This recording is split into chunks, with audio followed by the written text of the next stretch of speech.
Nagsimula sa isa, naubos ang 5, hanggang umabot ng 15. Pagdating ng 20, hindi na makatayo. Busog, lubog na sa pagkaupo. Yan na nga ba sinasabi, hindi naman babae.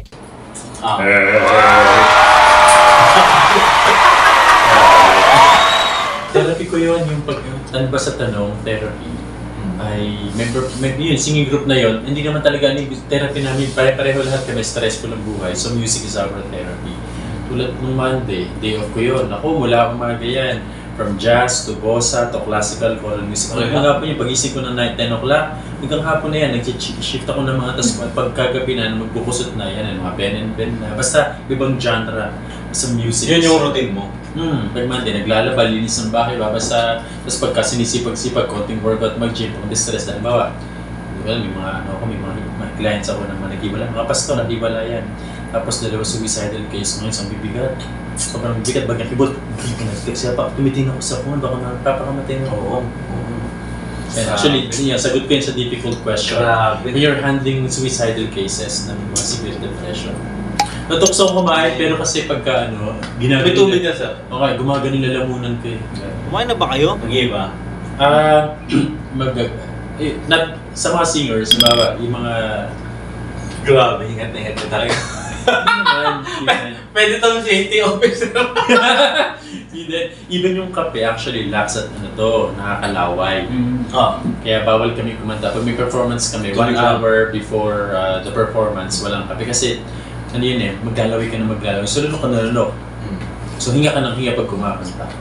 Pero, bilib mo sa mga banda, na kung mag-concert sila. Oo. Pero before o during ng concert, umiinom sila ng alak. I-shot mo! No? Hindi naman tapang ng loob, confidence. Kasi pwede silang pumiyok dun no? Oo. Tsaka yung boses nila, pwede silang walang phrasing. Yung phrasing, yung hindi ka hihinga in between. Yung mga lines ang tawag doon, melodic lines. So pwede silang, hinga sila ng hinga. At walang problema yun. Sa amin kasi hindi pwede mapuputol yun kasi mag-break yung notes. Kasi may nakaalali na soprano or parang alto, hindi magtutugma. So yung sa choral singing, yung proper breathing is observed, yung phrasing, yung mga lines, observe yun. At pag hinga ka ng hinga, kaya yung it will affect yung vocal production. Sa mga ganun, mga banda, wala yun forgiving. Pumiyok ka man, mag-break ka man, sintonado man, makakatawad kayo. Pero sa choral singing, especially kung a cappella, ay naku, malaking offense. So, magkakaibang discipline. Tsaka sa mga lalaki, hindi masyadong sensitive yung boses namin na pag makantas malamig, walang masyado. Babae lang kadalasan ang sensitive sa mga malalamig, ice cream, matatamis. Pero sigurado lalaki, babae, basta ba coffee, ganyan. May yellow. Yun, nag-trigger ng mga celebrity glands, maglaway ka na maglaway. Tulad kanina, dami kong daldal. Tulad ngayon, aware ako, mataas ang placement ng boses ko. Pero may office ka na for counseling? Ang ginagawa ko ngayon, style ko na, natuto na ako, minimit ko sila sa Vertis North. Coffee shop? Oo, maluwag dun eh. Tsaka alam ko yung mga patay na oras. Either before lunch or... So paano sila makakaiyak dun? Para hindi ko sila ni-schedule pagka heavy yung case. Halimbawa yung mga tipong MMA, confusion. Para hindi cathartic, hindi sabihin yung mga heavily Pag mga alam kong heavy, yan, Amara yan. We'll have to travel there. Talagang ang layo kasi sa kanila ba, may galing ako ng Cavite, may Laguna, meron akong Sukat. Grabe, no? Mapunta yan, tiyatsaga. Tapos mahaba pa yung oras ng biyahe nila compared sa session.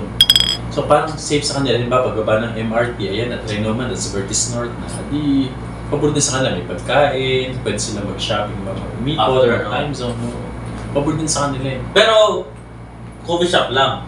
Yung iba nagpapakain, yung mga mayayaman. So pwedeng habang nagkukwento siya na kasagsagan ng parang emosyon niya, pwede mo mag-interrupt na waiter o kaya pwede na maganda, pero normally ginagawa pagtapos na yung na-serve na lahat. Kaya minsan preliminary, kumakain, umihigop ng ramen, tapos pagkatapos nun, niligpit na yan, session. Kasi ngayon ko lang na yun kasi ang alam ko kasi pagka-counseling, bibigyan mo talaga ng full attention, talagang walang distraction.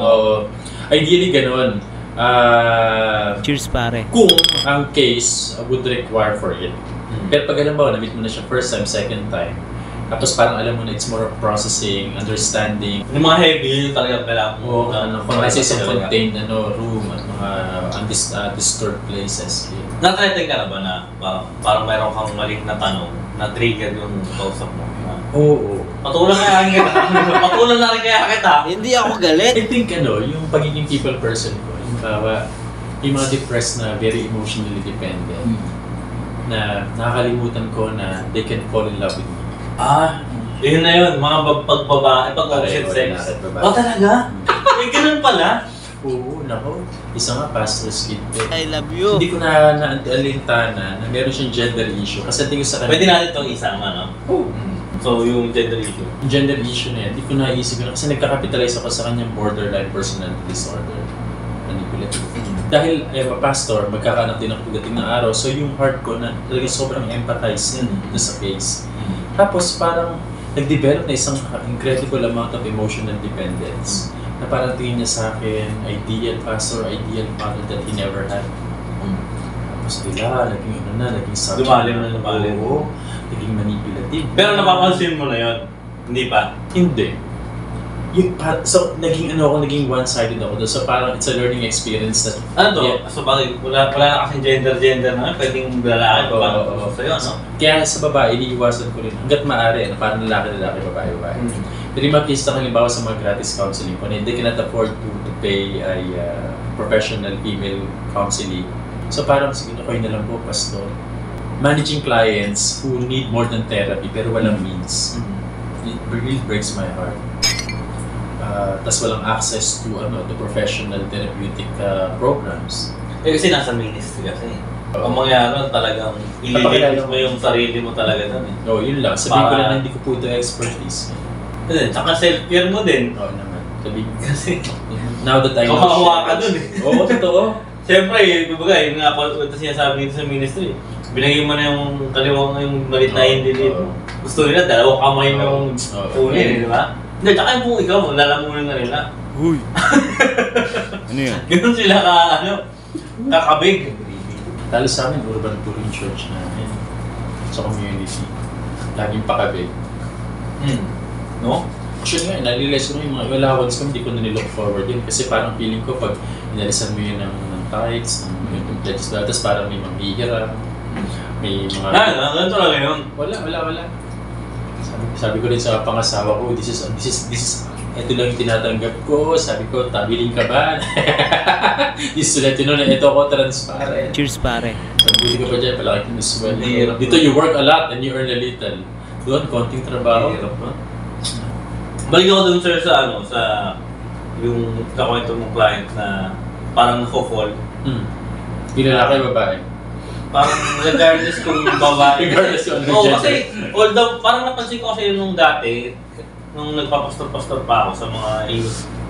Kasi parang nakuha ko na yung style, nakailang counseling session ako, parang gano'n lang ginagawa ng... Kumbaga, kopyahin ko lang. So, nung ginagawa ko sa mga youth, parang nananadya na rin magpaawa para mas magkaroon ka ng simpatya at magkwento pa sila ng kwento na nakakaawa sila na mas kaya ako ng ganito o ganyan. So, kumbaga, mas hahanap-hanapin nila yung session ninyo eh. Yung session nyo na magkwentuhan. Salamat ka kung hindi siya yung medyo touchy na na kliyente, di ba? Pero kung medyo pa yan, yung parang sanay na para sa kanya normal na maghawak o kaya maghawak ko saan sa parte ng katawan mo. Kasi nakikita mo rin sa ibang tao ginagawa na rin. So parang ang style niya, gagawin ko dito kasi alam naman ng lahat na ganito. Kasi may problema kasi ako kaya ganito eh. So, parang pag all the more na parang lumalalim yung pagtingin niya sa'yo, tapos lagi kayo may session, parang hanapin niya yun eh. Nakaramdam kasi siya ng isang uri na connection. And you have established a space where yung isang tao na yun ay can be himself or herself. Na hindi mo siya ginudge, na the person is able to be in touch with his or her feelings, na hindi siya nausga, hindi siya binigyan ng payo. You just allow the person to be who is or who she is. Importante kasi yun, sense of safety. Tapos pag yun, sa counseling, importante yung rapport building, yung relationship building. Kasi yun yung magbibigay ng good signal. Kung succeeding sessions will be therapeutic, helpful, workable, So, critical yun. Sa amin, challenge yan bilang mga counselors, mga therapists. Yung first 2 sessions, for the lack of a better term, makapenetrate kami sa core ng kanyang being. No, oftentimes ay shielded or guarded because of some fears or, those types. Saan pa sa pet? Lagi namin ginagamit din dito. Overuse pa din eh. Very good. Paki-edit. Ano yan? Kasi in a highly sexualized society, lahat pwede mabigyan ng meaning eh. Pero parang penetrate means get into the core of the being, exactly. Which no one is able to... Medyo nabasag yung tenga niya nung penetrate. Parang natigilan natin ginagawa natin. Initiative pa kami dati. Pero it's very, very important kasi merong yung mga chances that we project a mask or image that we are not because we are not sure and be safe. So, as a counselor, pagka na-sense nyo na, o na-sense mo na parang nahuhulog na to, kaya hindi na counseling yung dating nito sa kanya. I love you pa rin. Ano yung approach or meron pa kayong strategy na parang iibahin nyo or co-confront mo? Counselors and therapists would have different approaches. Pero alam ko lang kailangan medyo skilled at discerning yung counselor kapag alam mo na some things are not normal, some things are not acceptable, or parang some things are going beyond the provision of a therapeutic session. Kasi pareho kayong at stake, pareho kayong magiging biktima nito. Pareho kayong mahuhulog. Halimbawa, yung mga issue ng transference, counter-transference, including attraction, emotional dependence, o yung mga issues mo lumalabas so parang naitatranslate mo yung sa kausap mo. No, parang yung pala yung issue mo rin. Kailangan mataas ang mindfulness, mataas sa awareness. Oo. Kasi kung yung kausap mo, pure yan, psychologically, emotionally, holistically. So dapat at least a stronger person is you, no? Kasi parang bibigyan ng maturity, dominance, strength. Normal pa ako. Yun yung doon. The thing that every counselor or therapist would be very mindful about. Kumbaga hindi mo sasabayan. Oo, unless gusto mo. Exactly. Yung parang nag-take advantage ka na. May mga ganyan patulak ko na rin to. Nagkain laban o kaya ay parang they gave in sa... Kasi counselors would always, may mga, hindi always, may mga times that we can be very, very vulnerable. Hindi pa ako lasing. Tama ko pa rin eh. Mahal ko siya. Kaya pagka ganun ako, I have been learning to sing. Pwede magpulutan ng burger. I'm not in the, let's say I'm not in the good, mood, parang, may mga times na mabilis ako magalit. Bawa, sa church namin, ganyan. Pagka alam ko yung aking mga content, ng aking mga preaching ay medyo pagalit at sermon, loaded ako. Loaded ako. So aware na siyang parang, the way how I... Huwag napapasa mo dun eh. Oo eh. So yun yung red flag mo pagka lumabas na yun. What if kung hindi ka aware? What if kung hindi mataas ang self-awareness mo? Di parang tuloy-tuloy. Hindi mo ba naisip na, ito kasi yung message eh? Hindi. More on bias. Di-justify mo na lang. Alala ko lang ng panahon ng campaign. 2 years ago.